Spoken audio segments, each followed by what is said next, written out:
America, just when you thought it was safe to be a scientist, that's not true anymore. It's a bad time to be a scientist in the United States, especially if you work for a federal research group.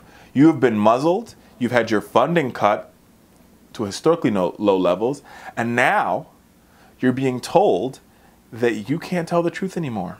Yes, indeed, America, it is true. Earlier this month, the word science was removed from the Environmental Protection Agency's mission statement under the auspices of a man who doesn't think carbon dioxide warms the planet. We're talking about Pruitt is his name, Secretary Pruitt. Now it seems the Department of Energy's Climate Change Research Office has banned the use of the word climate change. Politico reported a senior supervisor at the DOE's Office of Internal Climate Change and Clean Energy told staff it is in no uncertain terms the phrase climate change, emission reduction, and Paris Agreement are not to be used in written memos, briefings, or any form of communication. In other words, if you see a bear coming towards you, you can't just stick your head in the sand. You simply by ignoring it, it will go away. Right? So they basically it's like, you know, the bear's coming.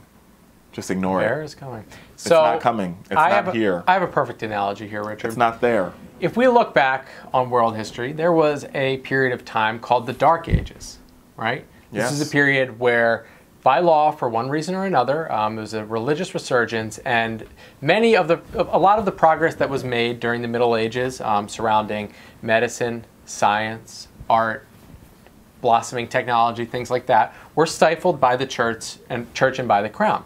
Now, what we are seeing right now is what I'm describing as a second dark ages when it comes to science. Oh, right? this is not the church. This is Donald Trump. This is our government, right? We are denying the existence. And what's so scary is okay, a reasonable person. Let's say you were a quote unquote reasonable person who just so happened for one reason or another to not believe in climate change. A reasonable person would still allow people to say the words climate change, to have conversations about it. Maybe, you know, you tell your scientists, I want you to do some research and see if you can find some alternate theories for why the globe is warming up. But that isn't climate change. But the facts are, the globe is warming. That's a fact, and that's an undisputable fact. The ice caps are melting, undisputable fact. Sea level rise, these crazy extreme weather patterns that we're having. Right? Tornado warnings in places where you haven't seen a tornado in eons. Earthquakes. These ridiculous massive typhoons. It's all because of climate change. Right. And even if you're someone who says, okay, there is climate change, but man didn't cause it, the disturbing increase in temperature, let's just say you're willing to put a blinder and say, no, you know, man didn't cause this. The trends upward should tell you that regardless of whether we caused it or not, we need to figure out a way to manage it, because it's only going to get worse. I don't care whether you think we caused it or whether you think it's natural. The trend is alarming, and we've seen die-offs happen before in the world's history without man being on the planet. Not to sound cliche. I mean, 100% we caused it. Let's be real, but not to sound cliche, but it's an inconvenient truth. Oh yeah, right, and that's why you Isn't that a sequel coming out? Yes. And that's why you have, there's currently a drought in Somalia.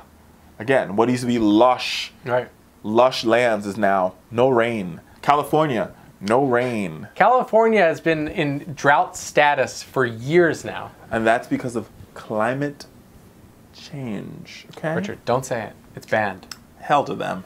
I wish they would. Please, come and tell me that I can't say climate change.